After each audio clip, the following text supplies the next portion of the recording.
Good morning. So great to have everyone here this morning.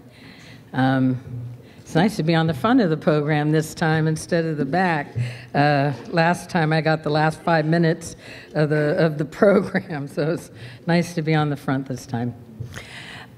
Would like to kind of open this morning kind of with a 30,000-foot view of what we're trying to do here in corrections, and kind of looking at what some of the challenges are.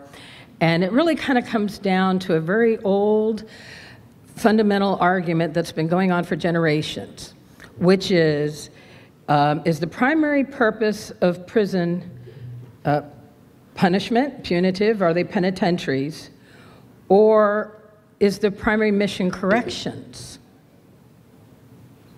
And this argument's been going on for a very, very long time in this country. And people kind of fall one way or another on this, whether they've done it consciously or unconsciously, in trying to look at what our laws should be, what the purpose is, what the mission of corrections should be. And when there's a duality, it's a very difficult thing to try to move forward. We see a lot of times certain policies come out, and one half of the room says, hey, take the key and lock them up. The other half of the room says, no, we need to be putting these programs into place. And so I really kind of wanted to take a moment to have this conversation. What do we really believe? Because if we can't come to some general consensus on this, we can't move the agenda forward, which is why the agenda hasn't moved forward in this state for a very long time.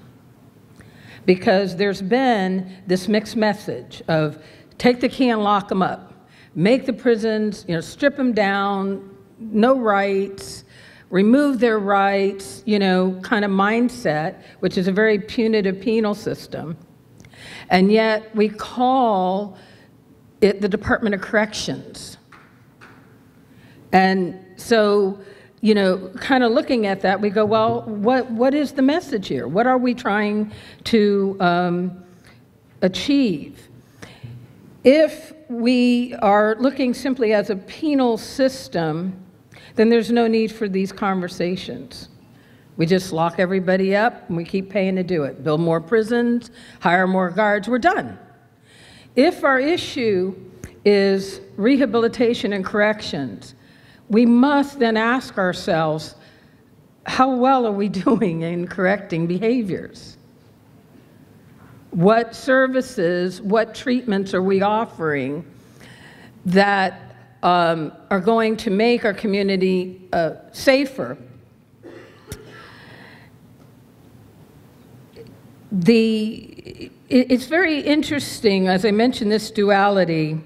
I came across something recently. I'd like to share it with you.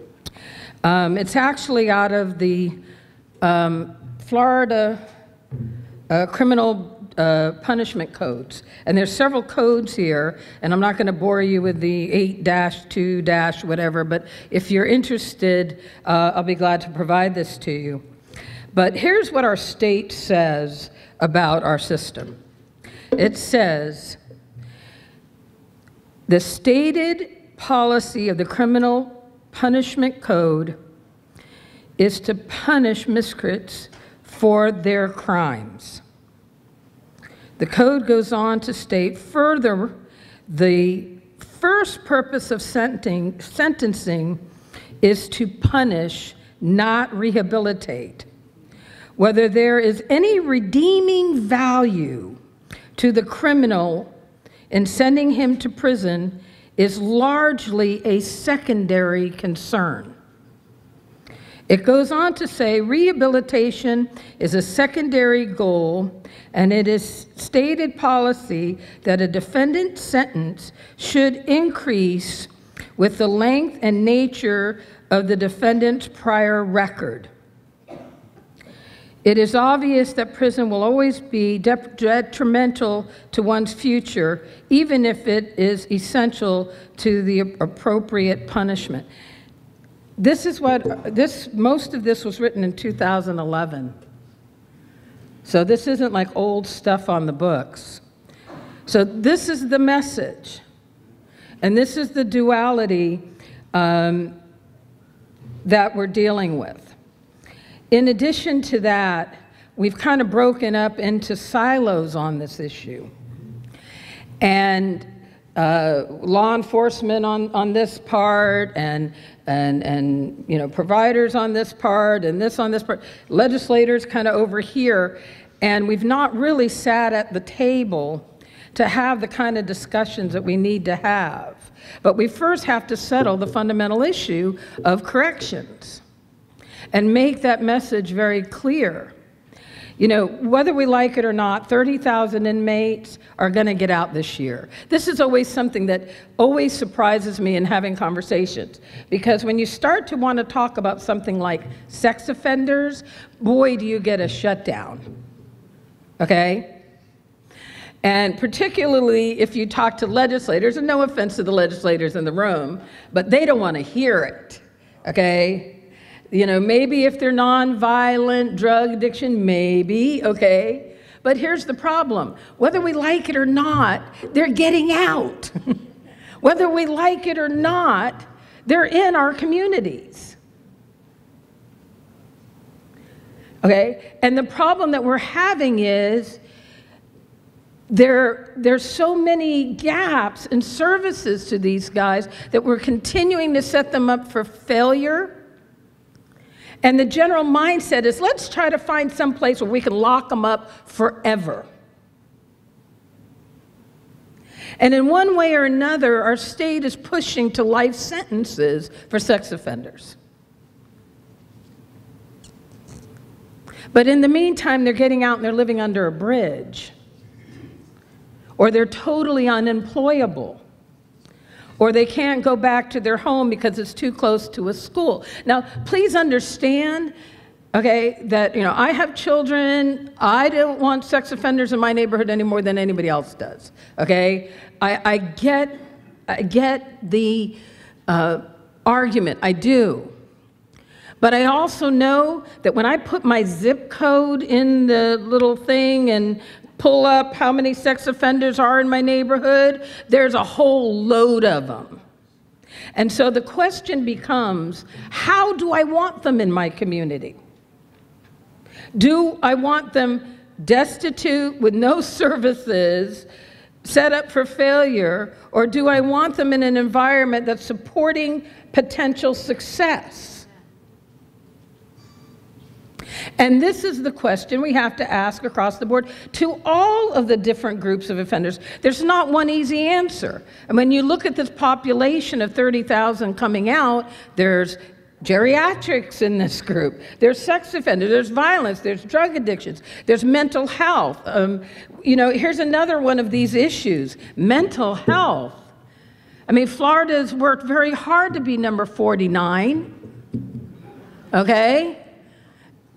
But we're paying the consequences. How long are we going to listen to news reports of guys throwing their kids over bridges or doing...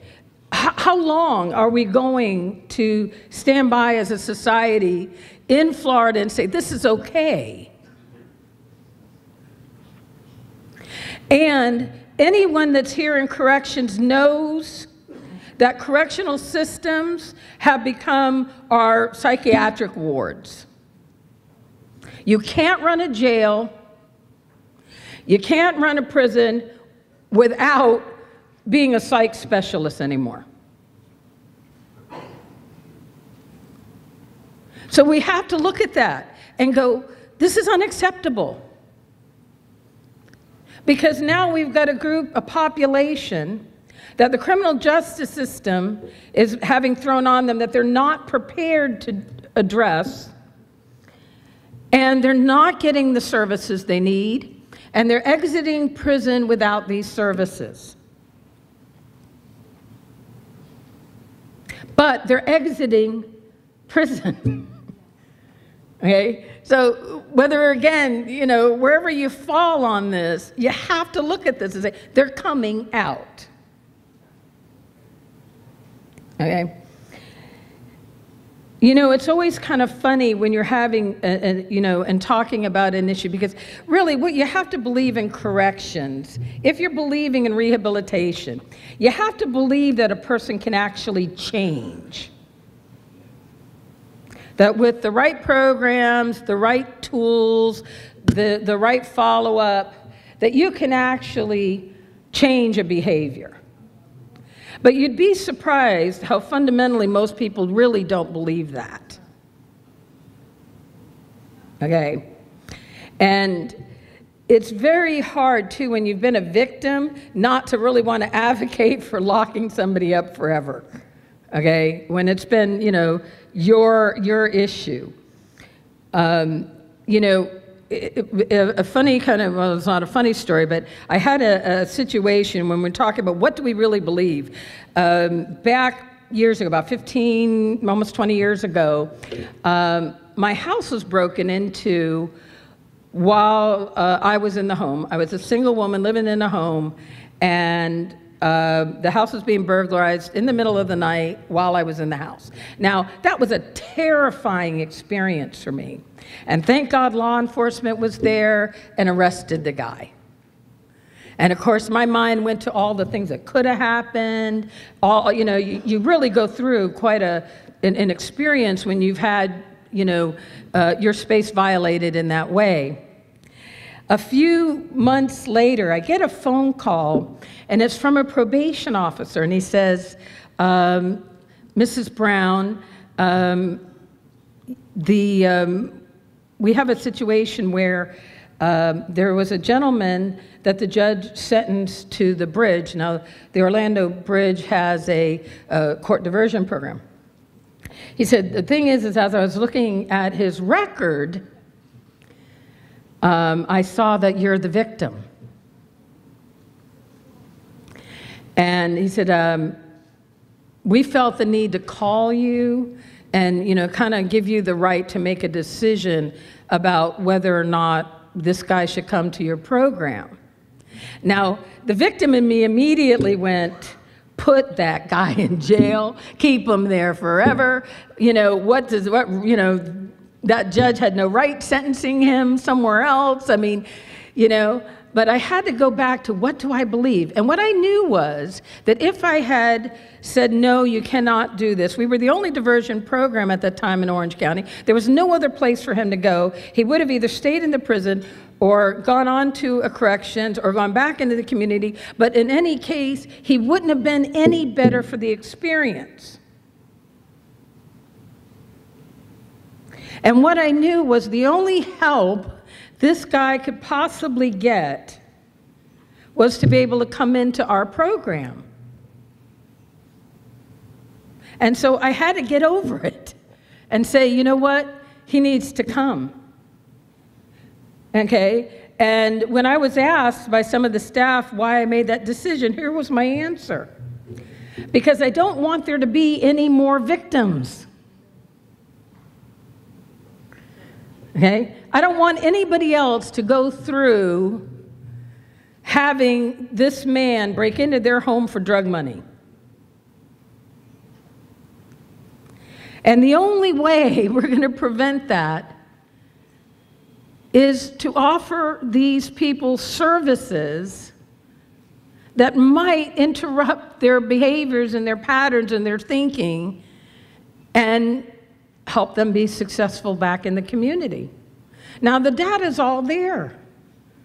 You know, for years and years, I've advocated for the substance abuse data that clearly shows. We don't get them all, but we get a large number of them. And I'm not just speaking as a individual provider. I'm talking about a collective provider of not only services for treatment, but for mental health, for sex offense, for all of it. Okay?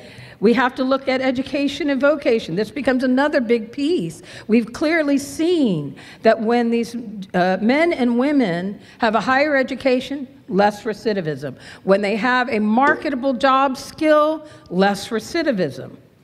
Something just as simple as that. And by the way, this is a big crossover with juvenile justice as well, because the data goes not only into the adult system, but the juvenile justice system as well.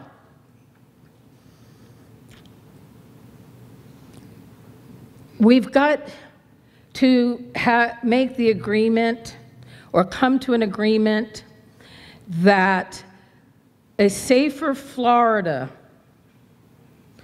a more efficient way of spending tax money, is not to continue to build prisons, but to work with the populations that we have and divert them from coming back into the system. We need to look at whether they need to be in the system to start with, because we've made an awful lot of things illegal, and small amounts of drugs, doing big time, and other things that aren't necessarily what needs to be done. There are a significant population that can benefit from diversion programs. And we need to look at those, but then those that do need to be in a correctional environment, we really need to look at it as corrections and understand that the responsibility is ours, not theirs. We have to provide these programs, and not just in a small percentage, but in a large percentage. Okay? Think about it this way. 30,000 inmates coming out, we're about turning over the prison population every 3 years. It's always surprising to people to hear that the average sentence is 2.7 years. I mean, we're not talking about mass murders here. We're not talking about the guys that get the headlines. That's actually a very small percentage.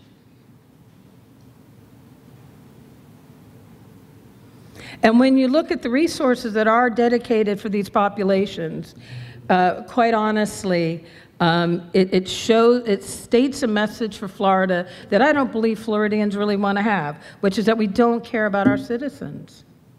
And ultimately, the safety of our citizens, because law enforcement can't do it alone. If these guys continue to go out and commit crimes, continue, this constant cycle, and their resources are tapped as well. There's just not enough law enforcement, there's not enough jail space, there's not enough court dockets, there's not enough of anything.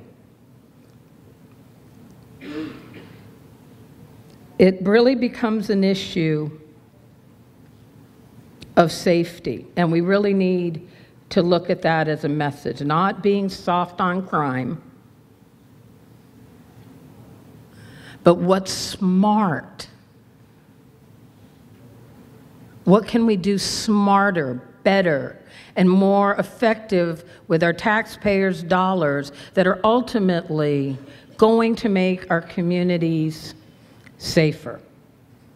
Now, conferences like this are a first start. And you know, we've got a lot of people from a lot of different backgrounds here, and we're not always going to agree on all the same issues. But what we have to agree on is to find that common ground. What we need to agree on is that we need to come to the table and stay at the table until we figure out a plan for moving this state forward. It is tragic when crime is going down and our prison population is going up. Something is wrong here. When Florida is the only state that's got its population going up, something is wrong here. And we've got to be willing to come together from all of our silos and from all of our different belief systems and agree to come together for solutions. In the course of this conference, there's going to be a lot of different workshops addressing a lot of different areas of corrections. And they've set it up this year to break it apart into some smaller, intimate groups. And the reason for this is so that real conversations can take place. And I really encourage you guys to get knee-deep into these conversations and talk about what's working and talk about what's not working. And then when we can get a collective agenda, we need to continue to push that agenda. And this is also why I'm so excited about the legislative presence here, because a lot of things in here need to be fixed legislatively. But a lot of it needs to be fixed in revamping our systems and revamping the way we're thinking. And legislation can't do that. So I leave you with this thought. What if? What if we could write our criminal statutes to say something different? I'll propose a little language here. The primary purpose of sentencing is to manage criminal adjudications in a way that promotes public safety and victim security. Rehabilitation and punishment are co-equal goals of sentencing, and thus sentences shall be pronounced with due consideration as to how that balance will shape the offender's eventual interaction with society. Societal concerns are paramount in criminal justice. Thank you.